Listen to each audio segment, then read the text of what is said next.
नमस्कार दर्शकहरू, कार्यक्रम युवा सरोकारको आजको श्रृङ्खलामा तपाईलाई हार्दिक स्वागत छ। म निर्मल अधिकारी। स्वदेशमै रोजगारीका सम्भावना खोजीसँगै स्वरोजगार बनेका स्वावलम्बी पात्रको चर्चा र नयाँ पुस्तालाई स्वदेशमै उद्यम गर्न उत्साहित गर्ने उद्देश्यले कार्यक्रम युवा सरोकार निर्माण गरिएको हो। यो कार्यक्रम हरेक शनिबार बिहान 8:30 बजे नेपाल टेलिभिजनमा प्रसारण भइरहेको छ। मङ्गलबार बिहान 11:30 बजे यो कार्यक्रमको पुनः प्रसारण हेर्न सक्नुहुनेछ। आजको श्रृङ्खलामा हामी प्रयोग भइसकेका पुराना वा थोत्रा बोराबाट आकर्षक ब्याग उत्पादन गरेर व्यावसायिक रूपमा सफलता प्राप्त गर्ने उद्यमी महिला प्रकृति मैनालीको एउटा सफल प्रयासलाई जोड्नेछौँ। उद्यमी बन्नलाई अब लगानी होइन, मेहनत गर्नुहोस्। यही मुलुकमा तपाईले लाखौँ रुपैयाँ कमाउन सक्नुहुनेछ, स्वरोजगार बन्न सक्नुहुनेछ र अरूलाई पनि रोजगारी दिन सक्नुहुनेछ। जम्मा 25,000 रुपैयाँ लगानी गरेर मासिक लाखौँ रुपैयाँ कमाउन सकिने यस्तै उद्यमशीलताको एउटा नमुना आजको कार्यक्रममा प्रस्तुत गर्दैछौँ। दर्शकहरू, प्रयोगमा आइसकेका चामल वा चिनीका पुराना बोरालाई हामीले के काममा प्रयोग गरिरहेका छौँ अनुमान लगाउनुहोस् त। नदी, खोला किनार वा खेतबारीमा त्यत्तिकै फ्यालेर वातावरण प्रदूषित गर्ने वा कबाडीमा बेच्ने, यही नै हो नि हामीले जानेका पुराना बोराको उपयोग। तर दर्शकहरू, अलिक फरक तरिकाले सोच्ने हो भने यिनै पुराना बोराको प्रयोग गरेर आकर्षक ब्याग निर्माण गर्न सकिने रहेछ। यसबाट आफू स्वरोजगार, अरूलाई रोजगारी अनि आकर्षक आम्दानी पनि। यसैको एउटा सफल उदाहरण हुन् उद्यमी महिला प्रकृति मैनाली। बाँकी यो रिपोर्टमा।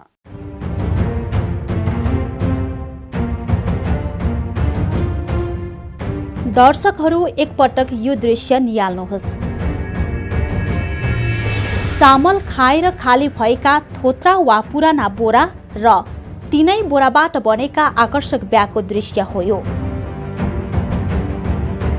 प्रत्येक घर परिवारका भान्सामा नियमित र स्वाभाविक रूपमा जम्मा हुने चामलका खाली बोरालाई हामी धेरैले कामै नलाग्ने फोहोरको रूपमा मात्र चिनेका छौँ। अथवा भनौँ, यस्ता खाली बोरालाई पुनः प्रयोग गर्न सकिन्छ भन्ने बारेमा हामीले कहिल्यै सोचेका छैनौँ वा जानेका छैनौँ। कसैले यस्ता बोरामा माटो भरेर फुल वा तरकारी रोप्न प्रयोग गरेको पाइन्छ। त्यसबाहेक यस्ता खाली बोराको पुनः प्रयोगका बारेमा हामी धेरै बेखबर छौँ। त्यही भएर हुनुपर्छ पुराना वा खाली बोरा हामी कवाडीको मूल्यमा फोहोर संकलकहरूलाई बेचिदिन्छौँ वा त्यत्तिकै यत्रतत्र फ्याँकिदिन्छौँ। हो, हामीले जानेको वा बुझेको पुराना बोराको प्रयोग यति नै हो। तर अब सोच परिवर्तन गर्नुहोस्। यिनै पुराना र कामै नलाग्ने भनेर कवाडीमा बेच्ने बोराबाट यस्ता आकर्षक र बहुमूल्य झोलाहरू उत्पादन गर्न सकिन्छ। महिला उद्यमी प्रकृति मैनालीले नेतृत्व गरेको शक्ति मिलन नेपाल नामक संस्थाले पुराना बोराबाट विभिन्न डिजाइनका यस्ता आकर्षक ब्यागहरू उत्पादन र व्यावसायिक बिक्री वितरण सुरु गरेपछि अब पुराना बोराको उपयोग गरेर आकर्षक आम्दानी गर्न सकिन्छ भन्ने उदाहरण स्थापित भएको छ। मैनालीले पुराना बोराको प्रयोग गरेर स्कुलका विद्यार्थीलाई पाठ्य सामग्री बोक्न मिल्ने स्कुल ब्यागदेखि ल्यापटप ब्यागसम्म दर्जनौं प्रकारका ब्यागहरू उत्पादन र बिक्री वितरण गर्दै आएकी छन्। फालिएका बोराहरू जुन हामी हरेक दिन खाना खाइसकेपछि बोराहरू जुन निस्किन्छ, त्यो चामलको बोराहरू, दालको लगायतका विभिन्न बोराहरू चाहिँ जुन हामी फोहोर फाल्नका लागि मात्र प्रयोग गर्छौँ, त्यसलाई फ्याक्ने भन्नेका सामानहरूलाई चाहिँ हामीले कलेक्सन गर्छौँ, त्यसलाई राम्रोसँग धुन्छौँ अनि त्यसलाई प्याटर्न अनुसार काटेर हामीले ब्याग बनाउँछौँ। यो बोराबाट चाहिँ तपाईँको सानो पेन्सिल ब्यागदेखि लिएर चाहिँ स्कुल ब्याग अनि तपाईँको ल्यापटप, अब अफिस ब्यागदेखि लगायतको तपाईँको चाहिँ डकुमेन्ट फोल्डर, अफिसको चाहिँ ब्याग लगायत स्कुलको ब्याग अनि लन्ड्री ब्याग लगायतको विभिन्न किसिमका ब्यागहरूको सबै सामानहरू बन्छ। जस्तो कि हामीले त्यो ब्याग चाहिँ हामीले विशेष त हामी युरोप लगायतको, विशेष त जर्मनी भनौँ, युरोपका विभिन्न देशहरूमा चाहिँ हामीले एक्सपोर्ट गरिरहेछौँ। नयाँ सोच, जागर र इच्छा शक्ति भएमा असम्भव लाग्ने काम पनि सम्भव छन् भन्ने उदाहरण हो प्रकृति मैनालीको यो आविष्कार। पुराना र कामै नलाग्ने बोराबाट यस्ता आकर्षक र बहुउपयोगी झोलाहरू बनाउने सोच र ज्ञान चाहिँ कसरी आयो त प्रकृतिलाई? निकै रोचक छ यो प्रसङ्ग।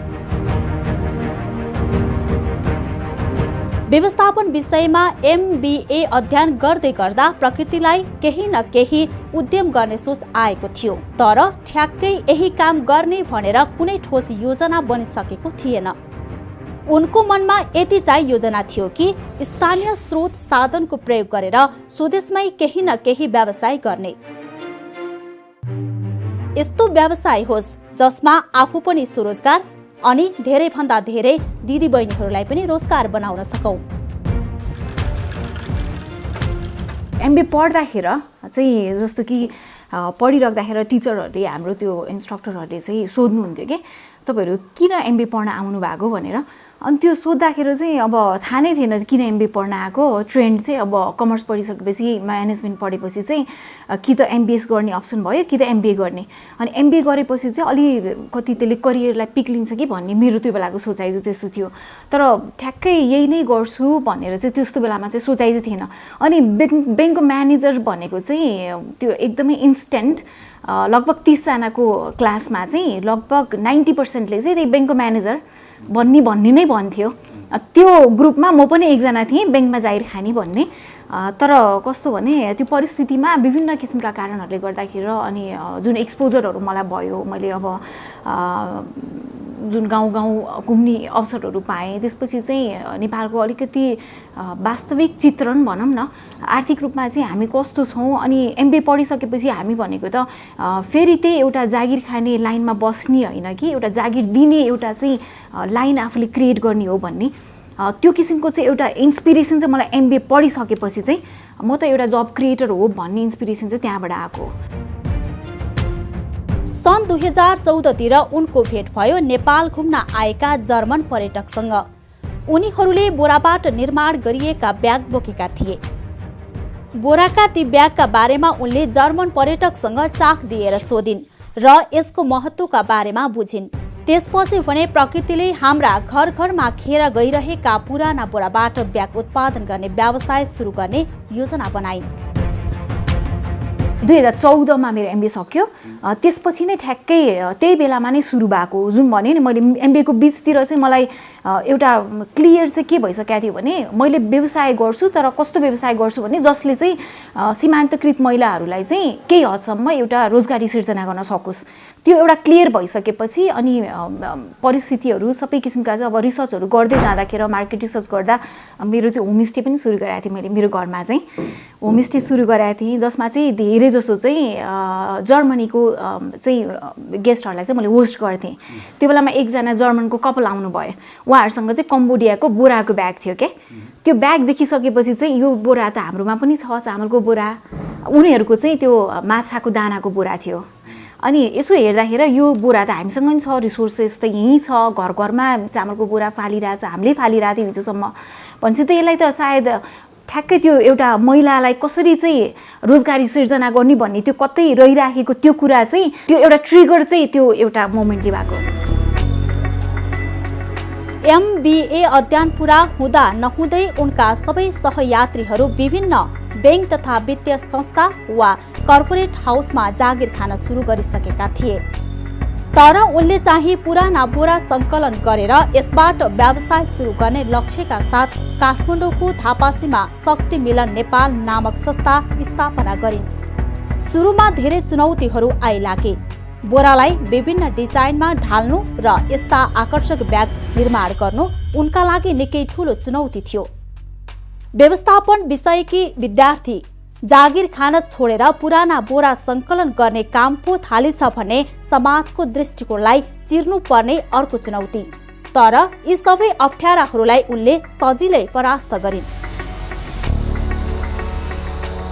क्रिटिसाइज चाहिँ भएन, तर मैले यसो फर्केर हेर्दाखेरि बोरा खोज्न जाँदाखेरि चाहिँ अब सबैजनाको चाहिँ मेरो त्यो बेलामा सबैजना साथीहरू चाहिँ जबमा लागिसक्या, जागिर खान थालिसक्या। म एउटा मात्रै फाल्टु जोकर जस्तो भएको जस्तो फिल के मलाई। अनि त्यो बेलामा चाहिँ बोरा खोज्न जाँदाखेरि फर्केर आउँदाखेरि त पुरा माथिदेखि तलसम्म पुरै धुलै धुलो, अनि बोरा लिएर आउँदाखेरि त्यो एउटा एक्सपिरियन्स सम्झिँदाखेरि चाहिँ कसैले अरूले क्रिटिसाइज चाहिँ त्यस्तो किसिम चाहिँ भएन, तर मलाई अहिले फर्केर सम्झिँदा चाहिँ त्यो एक्सपिरियन्स चाहिँ रमाइलो लाग्छ। जम्मा 25,000 रुपैयाँ लगानीमा सुरु गरेको प्रकृतिको व्यवसायले एकपछि अर्को सफलता पाउँदै गयो। थोत्रा बोरालाई प्रयोग गरेर वातावरण मैत्री ब्याग बनाउने र यसबाट वातावरण संरक्षणसँगै आर्थिक रूपमा पनि आत्मनिर्भर। उनले उत्पादन गरेका बोराका यस्ता ब्यागहरूको युरोपका विभिन्न मुलुकबाट माग हुन थाल्यो। सुरुका केही वर्ष युरोपका विभिन्न देशमा मात्र निर्यात भएका बोराका ब्यागहरूको बजार अहिले स्वदेशभित्रै पनि विस्तार भएको छ। विद्यालय, विभिन्न सङ्घ-संस्था वा कर्पोरेट हाउसहरूबाट ठूलो परिणाममा माग आउन थालेको छ। यसको मार्केट चाहिँ हामी विशेष त युरोप पठाउँछौँ, विशेष त अझ जर्मनीमा चाहिँ हाम्रो अनलाइन सप नै छ। हामी रिटेलमा चाहिँ हामी B2C मा पनि बिक्री गर्छौँ, बिजनेस टु कस्टमर, अनि B2B पनि छ, बिजनेस टु बिजनेस। अनि अहिले हाम्रो चाहिँ 2021 को टार्गेट भनेर चाहिँ हामी चाइना र जापानिज मार्केट चाहिँ एक्सप्लोर गर्दैछौँ। अनि त्यो सँगसँगै हामी नेपालमै पनि यसको राम्रो मार्केट रहेछ। जस्तो कि अहिले चाहिँ हामी विभिन्न चाहिँ शिक्षाको क्षेत्रमा काम गर्ने, विशेष छात्राको शिक्षाको क्षेत्रमा काम गर्ने एनजिओ लगायतका यो ब्याङ्कहरूले पनि कर्पोरेट सोसियल रेस्पोन्सिबिलिटी अन्तर्गत पनि स्कुल ब्यागहरू चाहिँ किनेर चाहिँ त्यसरी चाहिँ एउटा as a part of CSR पनि त्यसले एउटा ब्रिज गर्दैछु। त्यसको एउटा फाइदा भने चाहिँ यो सामान केबाट बन्छ भन्दाखेरि चाहिँ फ्याँकेका चिजबाट, जुन चाहिँ वातावरण पनि एउटा संरक्षणको दृष्टिकोण छ। त्यहाँ कसले बनाउँछ भन्दाखेरि एउटा सीमान्तकृत महिला दिदीबहिनीहरूले बनाउनुहुन्छ। अनि त्यो ब्याग कसले पाउँछ भन्दाखेरि चाहिँ ग्रामीण भेगमा रहेको बहिनीहरूले पाउनुहुन्छ स्कुलको एजुकेसनमा। भनेपछि यसको चाहिँ मल्टिपल लेयर अफ बेनिफिट देख्छु म। सडक किनार, खोला वा खेतबारीमा त्यत्तिकै फ्याँकेर वातावरण प्रदूषणको मुख्य कारक बनिरहेका प्लास्टिकका बोराको उच्चतम सदुपयोग भएको छ। ब्याग बनाउन आवश्यक पर्ने यस्ता खाली बोराहरू फोहोर संकलकहरूबाट करिब 25 रुपैयाँमा खरिद गरिन्छ। सङ्कलित बोरालाई राम्ररी धोइन्छ, सुकाइन्छ र डिजाइन अनुसारको कटिङ गरेर ब्याग तयार गरेपछि त्यही 25 रुपैयाँको बोराबाट बनेको ब्यागको मूल्य 2500 बराबर हुन्छ। यो बोराहरू चाहिँ हामी फोहोर सङ्कलनकर्ताहरू हुनुहुन्छ नि, उहाँहरूसँग कलेक्ट गर्छौँ। अनि पसलबाट कलेक्ट गर्छौँ। अनि घरमा अहिले त घरमा साथीहरूले पनि कसैले 15वटा 20वटा भएपछि साथीहरूले ल आऊ कलेक्ट गर भन्नुहुन्छ। अनि दिदीबहिनीहरू वरपर छरछिमेकबाट कलेक्ट हुन्छ। त्यो बोरा भनेको हामीले जुन बेलामा ल्याउँछौँ त्यो बोरा भनेको एउटा 4 बोरा हुन्छ।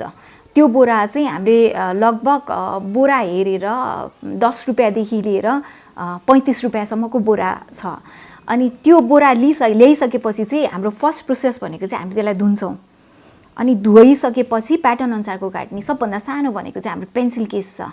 पेन्सिल केस चाहिँ हाम्रो 200 रुपियाँको 200 रुपियाँ लगभग हामी होलसेलमा दिँदाखेरि अझ त्यसलाई रेट कम छ। तर रिटेल मार्केटमा B2C मा चाहिँ 200 रुपियाँमा चाहिँ रिटेलमा बिक्री हुन्छ। अनि त्यो सँगसँगै अब अरू ठुल्ठुलो ब्यागहरू भने नि मैले, ब्याकप्याकहरू, स्कुल ब्यागहरू, अनि अफिस ब्यागहरू लगायतका 2500 सम्मको ब्यागहरू छ। 25 रुपियाँमा हामीले कुनै एउटा बोरा ल्याउँछौँ र त्यसको अन्तिम भ्यालु एड भएर एउटा प्रोडक्ट बनिसक्दाखेरि चाहिँ त्यो 2500 रुपियाँमा चाहिँ हामीले बिक्री गर्छौँ। काठमाडौँको थापासीमा रहेको शक्ति मिलन केन्द्रले समुदाय स्तरका महिलाहरूलाई ज्ञान र प्रविधि हस्तान्तरण गरेर उत्पादन प्रक्रियामा सामेल गराउँदै आएको छ। काम गर्न इच्छुक दिदीबहिनीहरूलाई आवश्यक तालिम दिइन्छ र ब्याग उत्पादन कार्यमा लगाइन्छ। उत्पादन भएका सामग्रीहरू शक्ति मिलन केन्द्रले खरिद गरेर बजारीकरण गर्छ। प्रकृति मैनालीले अहिलेसम्म यही पेसामा स्वरोजगार बन्न चाहने 200 दिदीबहिनीहरूलाई बोराका ब्याग बनाउने तालिम दिइसकेकी छन्, जसमध्ये 18 जनाले उनकै उद्योगमा प्रत्यक्ष रोजगारी पाएका छन्। 10 जनाले यस्तै सामग्री उत्पादन गर्ने आफ्नै व्यवसाय सञ्चालन गरिरहेका छन्। अप्रत्यक्ष रूपमा अरू पनि धेरैले रोजगारी पाएका छन्।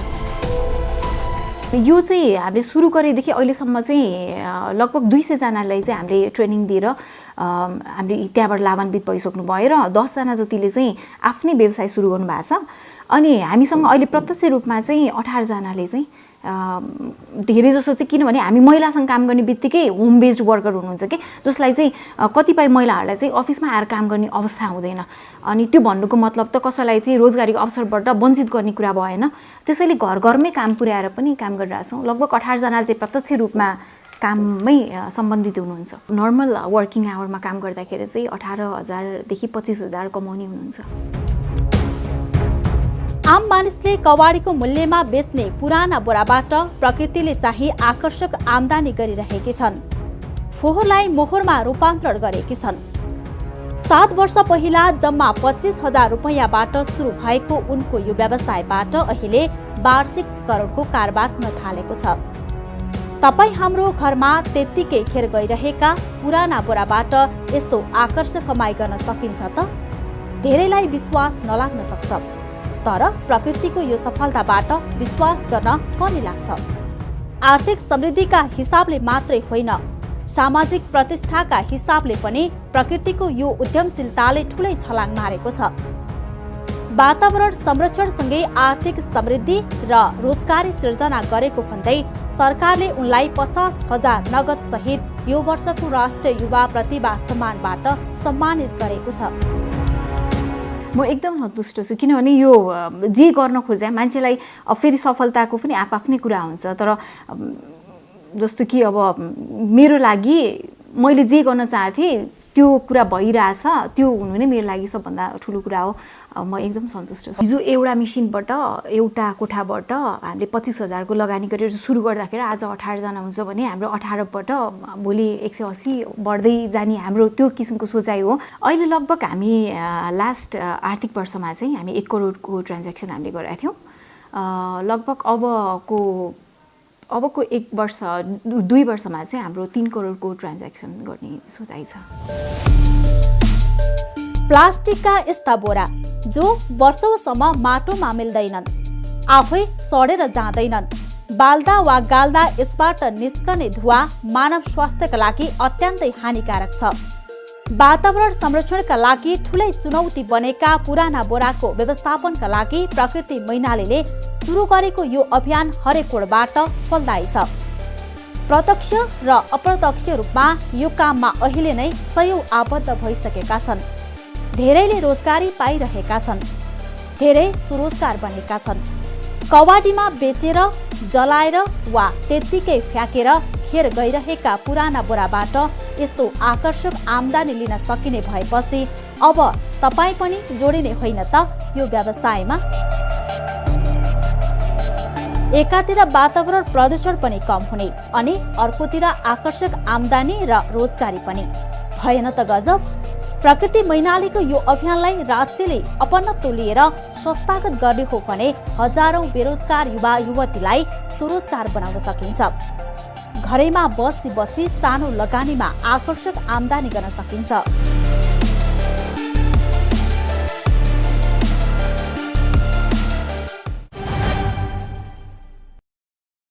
दर्शकहरू, वातावरण संरक्षणका लागि ठूलै चुनौती बनेका प्लास्टिकका पुराना बोरा व्यवस्थापनका लागि प्रकृति मैनालीको यो अभियानलाई राज्यले समेत अपनत्व लिन सक्नुपर्छ। कोभिड-19 को राप र तापका कारण मुलुकमा लाखौं युवा बेरोजगार भइसकेका छन्। यस्तो अवस्थामा तपाईँ हाम्रो वरिपरि खेर गइरहेका खाली बोरालाई पुनः प्रयोग गरेर व्यवसाय सञ्चालन गर्न सकिन्छ। पक्कै पनि तपाईँ हामी प्रत्येकको घरमा पुराना बोरा अवश्य छन्। त्यसैलाई प्रयोग गरेर यसरी उद्यमशील बन्न सकिने रहेछ भने अब किन बस्ने बेरोजगार भएर? जम्मा 20-25 हजार रुपैयाँ लगानी गरेर मासिक लाखौं आम्दानी गर्न सकिने कुरा त प्रकृतिको सफलताबाट प्रमाणित भइसकेको छ। त्यसो हो भने तपाईँ पनि किन नजोडिने यस्तै उद्यममा, यस्तै व्यवसायमा? सम्भावना, समृद्धि र सफलताका कथासँगै युवा तथा खेलकुद मन्त्रालयका लागि सोलुसन मिडिया काठमाडौँले उत्पादन गरेको कार्यक्रम युवा सरोकारको आजको श्रृङ्खला बिट मार्ने बेला भयो। तपाईँका गाउँठाउँमा पनि यस्तै उदाहरणीय पात्र वा चरित्र छन् भने स्क्रिनमा डिस्प्ले भएको नम्बरमा हामीलाई सम्पर्क गर्नुहोस्। कार्यक्रममा समेटेर समाजलाई उत्प्रेरित गर्नेछौँ। अर्को श्रृङ्खलामा फेरि यस्तै सृजनशील सामग्रीसहित भेटौँला। कार्यक्रमबाट सम्पूर्ण युनिटका साथ मलाई पनि बिदा दिनुहोस्। नमस्कार।